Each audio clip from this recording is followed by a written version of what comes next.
7 tahun sudah, sejak kasus dramatis ini bergulir. Sidang demi sidang, drama demi drama terjadi. Saat itu, Jessica Kumala Wongso divonis 20 tahun oleh majelis hakim atas tuduhan pembunuhan berencana pada sahabatnya sendiri, Wayan Mirna Salihin. Munculnya serial Netflix Ice Cold memunculkan kembali kecurigaan orang-orang yang pernah menonton sidangnya secara maraton saat itu maupun tidak. Mengadili. 1.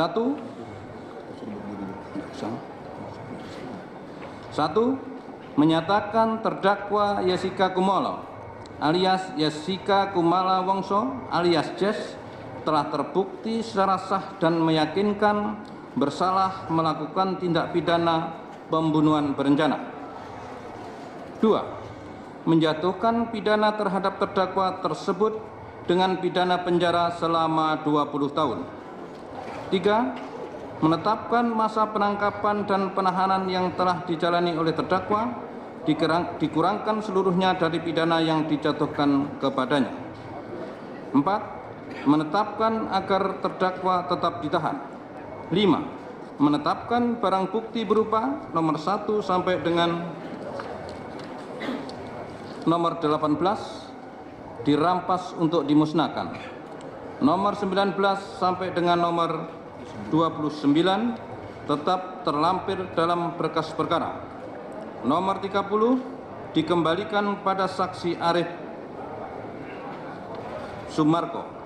Nomor 31 sampai dengan nomor 45 dikembalikan pada restoran Olivier melalui saksi Dewi Krisnawati Siagian.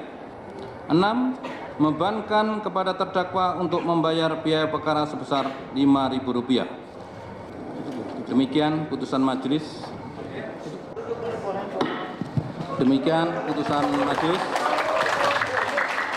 Belum lagi ayah mendiang Mirna dan pengacara sang tervonis, Jessica Kumala Wongso, serta dokter yang pertama kali melihat jenazah Mirna yang punya bukti-bukti yang baru diungkap ke publik. Lantas, apa sebenarnya yang terjadi? Mengapa kasus ini seolah-olah mencari jalannya sendiri untuk menuntun pada kebenaran? Siapa sebenarnya pembunuh Mirna? This is the true story of it.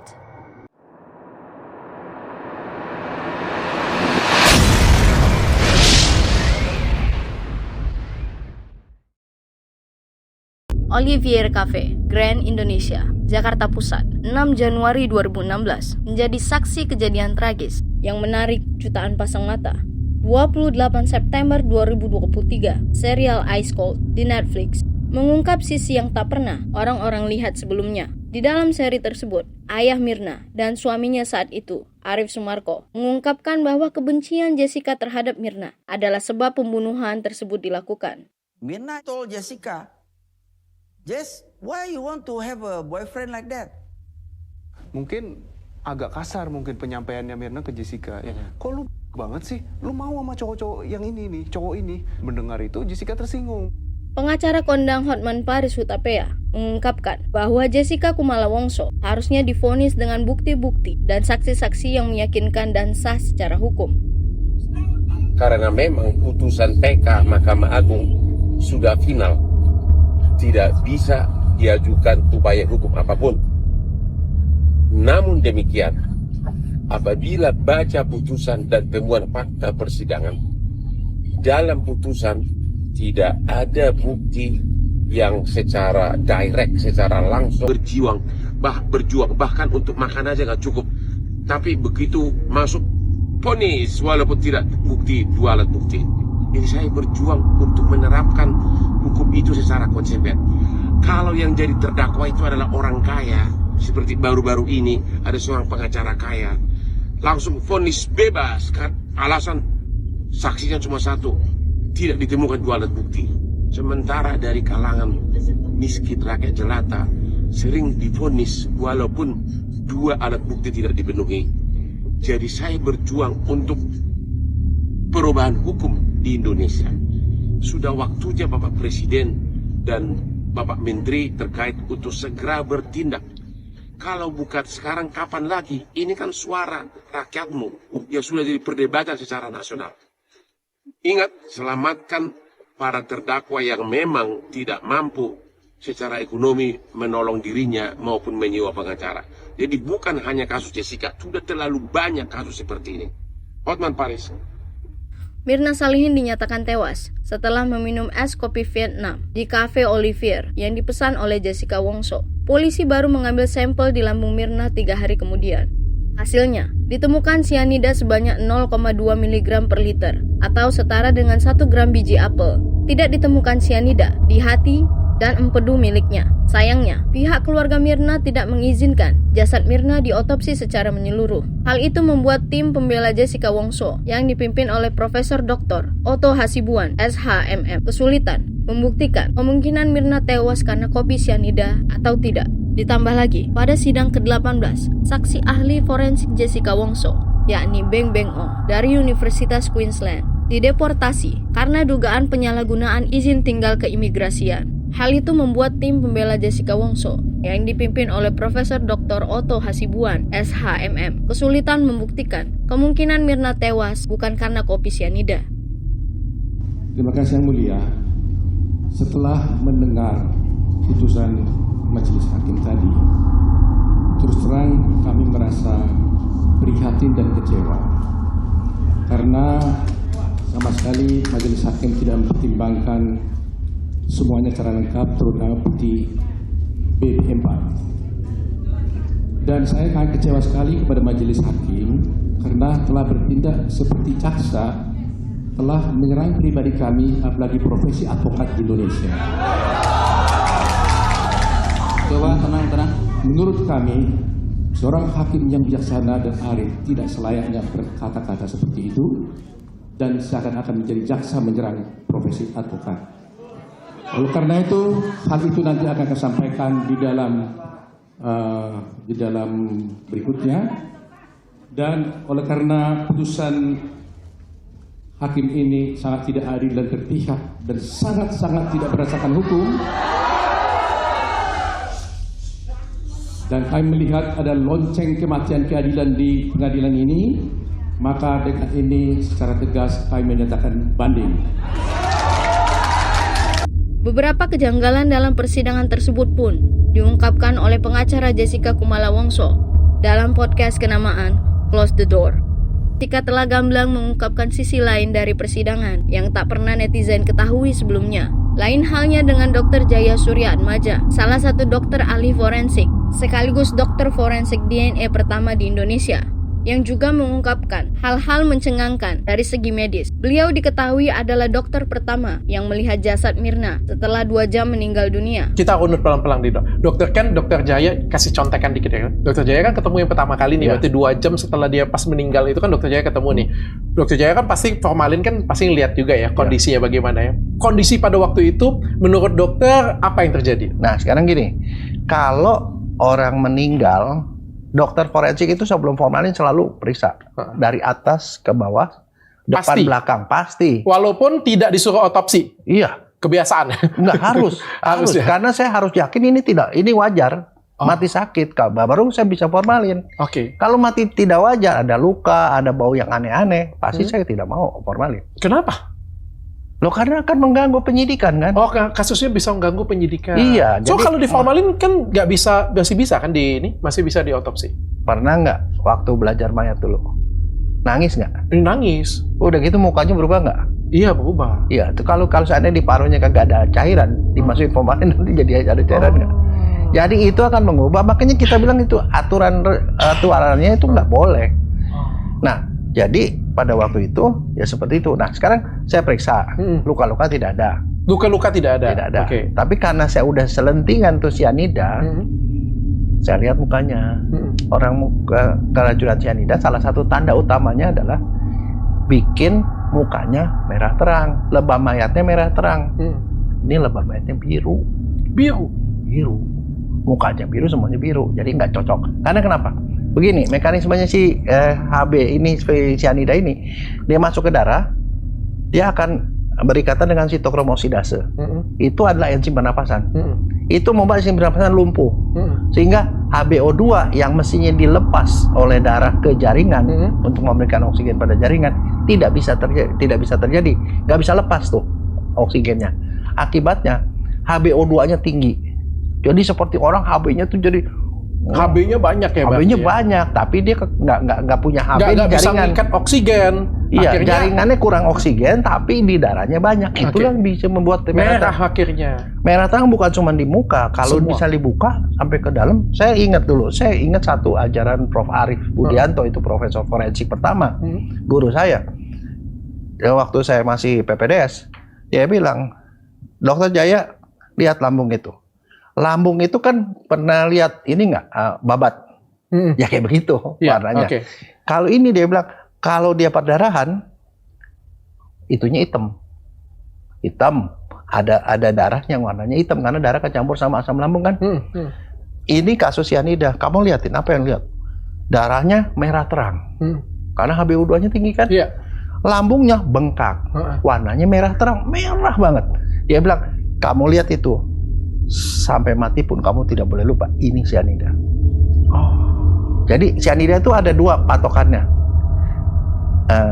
Kalau dia ada 1 miligram per liter aja, 84% orang Indonesia itu bisa nyium. Oh iya? Iya, saya tuh peneliti cyanida, saya yang melakukan penelitian pada walaupun sedikit kayak gitu aja 1 kita bisa miligram per kecium. liter itu dia akan kecium. Tapi kalau 10 miligram per liter dia cium, pasti mabok. Makanya kalau mau ngetes gitu, tahu orang bisa ngetes apa kan, dites antara 2 sampai 3 miligram, dibikin terus dia cium. Kalau dia nggak bisa nyium berarti memang dia termasuk orang yang defisit. Kalau dia nggak bisa nyium, itu sex link ya. Jadi terkait dengan sex link ya, tahu ya kalau itu penurunan. Itu kalau orang nyium gitu dia nggak bisa nyium, kebayang nggak? Kalau saya taruh misalnya cyanida di kopi atau di mana, kamu nggak bakal nyium. Lihat orang mati selain Mirna yang di luar sana yang mati karena cyanida juga pernah lihat secara langsung juga ya. Gara-gara itu saya dipanggil sama polisi di BAP. Semua di BAP itu orang aman jenazah di BAP. Terus saya di BAP. Di BAP kenapa katanya dokter melakukan formalin? Saya bilang ke ceritanya. Jadi saya nggak bisa disalahkan kan, surat kematian ada, polisi yang nyuruh, aturan dari dinas, udah dong. Dan saya bilang saya berani kerjain karena saya nggak nyium apa-apa. Tapi itu masuk di dalam berkas nih, berkasnya Mirna segini nih, tebalnya itu yang ada di itu di bagian itu kesaksian saya ada. Nah, semua orang yang dipanggil sebagai di BAP dipanggil ke pengadilan, kecuali saya. Saya dipanggil sama jaksa. Kan mestinya kan untuk menguatkan itu dipanggil saya. Nah sekarang gini ya, orang kematian, orang mati. Yang ahlinya siapa sih? Dokter kan? Iya. Nah jadi kesaksian dokter mestinya utama. Karena itu namanya saintifik kan. Yang mati nih orang, ya mesti diomongnya orang yang melakukan pemeriksaan dong. Iya. Si dokter selamat tuh di BAP. Nah saya tuh juga mesti di BAP sebagai orang pertama kali yang memeriksa, ngelihat jenazah dari itu. Saya nggak dipanggil. Nah ceritanya itu kasusnya dipegang sama Pak Oto. Bekas gini, dia baca itu satu-satu. Si Pak Oto kan bukannya tipe pengacara yang ada gitu, dia serahkan anak buahnya. Enggak, dia baca, pergi ke satu tempat, dia baca satu-satu. Ini kok nggak dihadirkan? Cari orang ini. Saya dicari, dihubungin sama Pak Oto.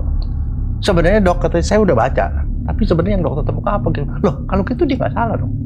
Itu dia ngomong. Itu dia nggak salah dong. Dia bukan cyanida, bukan yakin, saya sangat yakin karena saya itu bisa nyium cyanida. Saya bilang, saya yakin ini bukan cyanida. Dan satu lagi ada dogma di forensik, kalau ada orang mati tidak wajar, kalau nggak diotopsi tidak ada sebab mati. Kalau dia tidak semuanya mungkin, berarti dia ada tersangka. Makanya Pak Oto yakin, oh, ini pasti nggak ini, karena tanda-tanda dari luar nggak ada, di dalam pun nggak ada. Nah masalahnya kemudian gini, dokter Slamet kan dipanggil ke pengadilan. Yang dia panggil temuan dia di pengadilan itu ternyata nggak cocok sama cyanida. Isinya di dalam lambung darahnya hitam. Itu di dalam lambung tuh ada tukak lambung, ulkus. Jadi ada borok itu luka. Dan tahu nggak? Luka itu diambil dia sebagai dokter forensik kan diambil diperiksa PA. Ketemu seradang bulat. Seradang bulat. Apa itu? Itu monosit. Kan kalau kita tahu kalau ada luka baru, lukanya itu baru akibat misalnya bahan kimia atau apa, luka baru itu yang ada tuh sel PMN. Polimonuklear. Jadi sel limfosit itu sel leukosit, sel darah putih yang bentuknya aneh-aneh, macam-macam. Tapi kalau dia udah lama prosesnya, udah berbulan-bulan, udah kronis, dia jadi sel radangnya bulat-bulat semua, limfosit sama monosit. Berarti makronis. Itu artinya makronis. Dan itu adalah perdarahan lambung. Nah, supaya jelas bahwa yang diperiksa ini memang betul barang dari tempat yang asli. Manusia ini kan nggak bisa dimasukin racun ke dalam. Manusia ini masuk ke rumah sakit. Tapi kalau minumannya bisa ditambah-tambahin. Ya saya nggak tahu, saya nggak ngomongin, saya ngomong soal manusia ini. Manusia ini meninggal di rumah sakit, dan rumah sakit dibawa ke Darmais. Kayak gitulah bentuknya ya. Ya, begini dari Darmais sih tahu di ruang itu kan nggak mungkin orang nambahin sesuatu ke dalam darahnya kan, ke dalam hatinya. Habis itu diperiksa. Nah yang periksa bukan saya itulah. Yang periksa pertama itu puslapor, yang periksa setelah 3 hari juga puslapor, dan hasilnya itu 0 terus jadi 0,2. 0,2 saya bilang impossible, itu berasal dari yang pertama. Kalau logikanya masuknya banyak, itu jadi sedikit karena nguap, ya dong. Tapi kalau di sini negatif berarti ya negatif lah. Di sini ada pun 0,2 itu terlalu minim. Kecil banget. Nah sekarang kan saya bilang cyanida tuh ada di sekeliling kita loh. Ada di apel ya katanya ya. Kamu ngerokok. Oh, di rokok ada cyanida. Ada di rokok kan ada 300 bahan kimia yang berbahaya. Salah satunya cyanida. Salah satunya cyanida. Kamu ngerokok. Nah, salah satu cara untuk mendeteksi kamu ngerokok, kamu bilang, Richard, kamu ngerokok apa enggak? Saya punya tes nih. Saya pernah bikin tes. Ditaruh di lidah kamu, set jadi biru. Kamu bohong. Kamu ngerokok tadi. Dalam wawancaranya dengan jurnalis senior Karni Ilyas di TV One, Ayah Mirna, Edi Darmawan Salihin mengungkapkan ia memiliki bukti baru video CCTV Jessica dan tak sengaja berucap tentang Pak Tito Karnavian yang dinilai keceplosan oleh netizen. Ya mohonlah, bener-bener nih para netizen jangan dibodohin oleh Netflix. Jadi kayak saya udah jelaskan kan tadi, yang punya Netflix itu adalah Jessica Wong di Singapura. Dia punya Netflix. Nah, si bule ini avanturir, kamera aja dia sewa. Saya kena tipu sama dia. Akhirnya diadu domba begini kita, coba di bangsa Indonesia yang lagi masa politik ini. Janganlah sampai kita mengganggu presiden kita yang baik itu, Pak Joko Widodo, supaya dia menyelesaikan masa kerjanya, masa baktinya bisa bagus. Kita milih presiden yang sesuai dengan hati nurani kalian. Tapi katanya minggu ini juga rame, katanya Pak Edi itu pernah punya atau pernah melihat botol cyanida. Oh ya, soal botol saya jelasin. Itu saya terus terang, itu waktu saya beli parfum Hermes di Australia, saya dapat botol itu. Waktu saya pakai, saya ngeliat ini botol kok persis bener ya sama sedotan. Karena kan Mirna matinya karena sedotan itu dimasukin cyanida. Jadi kalau cyanida dimasukin tuh botol dicolok. Kan si Jessica ngomong, dia datang ke Grand Indonesia ke WC.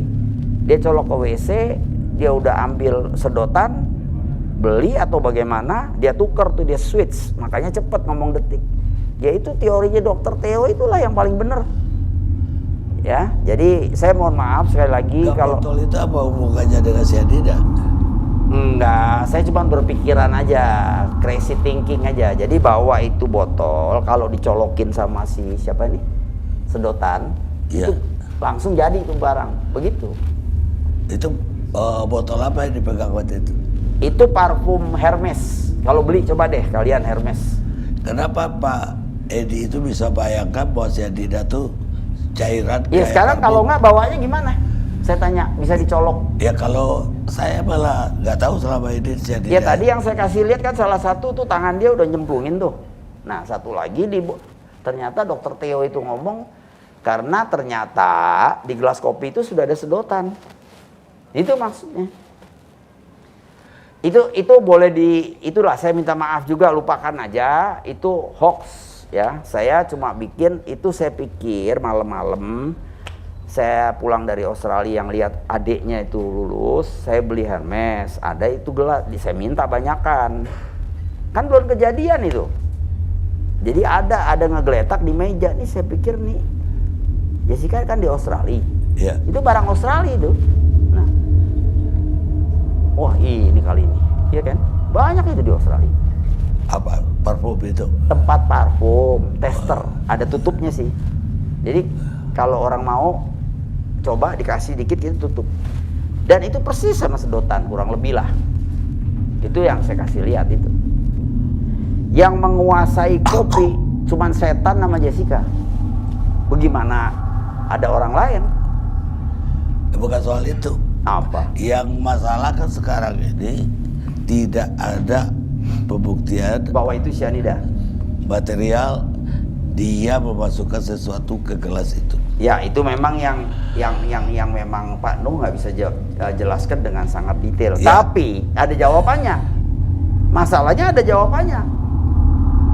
Setelah itu nggak kelihatan dia nyemplung, kemudian dia pindahkan dulu itu gelas kopi, masih ketutup tuh sama bag. Baru kemudian bagnya diangkat 2, terus satu lagi yang terakhir. Ya. Oke, dia ada cyanida, tapi dia memasukkan itu tidak ada buktinya. Ada gerakan pixel doang. Memang nggak kelihatan secara jelas. Nah makanya tolong ditayangkan nih punya nih. Dia juga masukin sesuatu nih. Bisa nggak? Bisa nggak? Nih. Ti. Ini dia masukin sesuatu nih, cyanida nih. Ini kita di Polda waktu itu rame-rame sama Pak Tito, ada Pak Krisna. Nah, jadi kita potong dulu ini lagi nunggu. Loading dulu. Kok Pak Tito ikut turun tangan? Pak Tito ngelihat ini justru dia panas tuh. Wah, lu bakalan sidang ini scientific rame nih. Dia bilang begitu. Tuh lihat tuh. Nah ini kenapa kita nggak keluarkan dulu waktu sidang? Kita nggak mau dia dihukum mati. Biarin dia keseksa. Kalau bisa seumur hidup. Maksud saya begitu. Saya maunya begitu. Jangan dihukum mati. Keenakan dia. Mati mah ditembak mati. Selesai. Nah nih.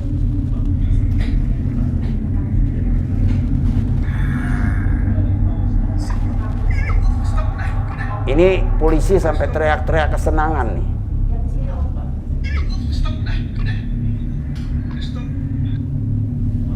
Jadi polisi sangat senang sekali itu hari sampai lompat ya.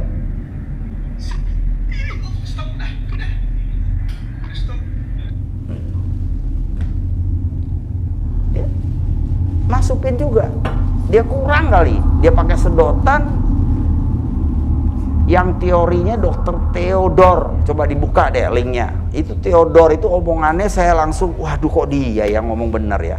Jadi dimasukin sedotan, makanya Mirna sedotin yang pekat itu. Makanya dia ngomong detik mati dia. Nah itu, jadi ini nggak usah Pak Oto segala Hotman Paris ikut-ikutan segala, percuma.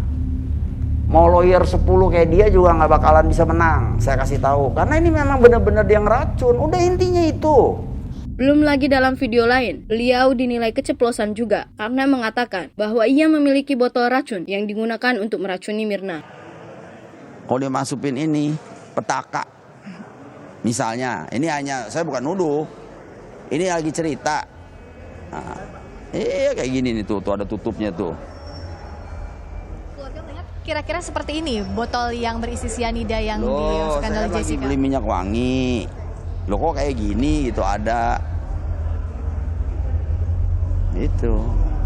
Ada kemungkinan memang melalui botol dimasukkan cyanida itu kalau dari sepengetahuan keluarga atau yang nantinya harus tetap dibuktikan di persidangan itu Pak Edi.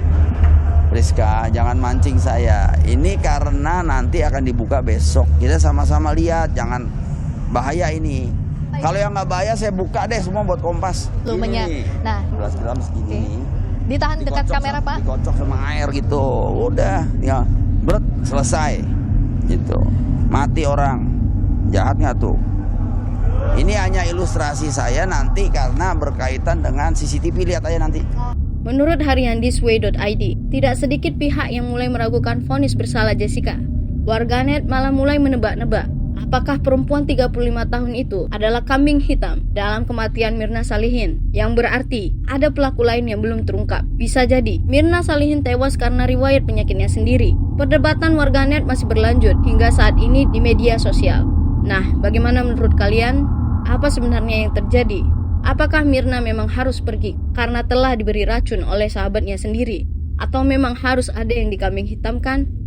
Tulis komentar kalian di bawah. Demikianlah video kali ini.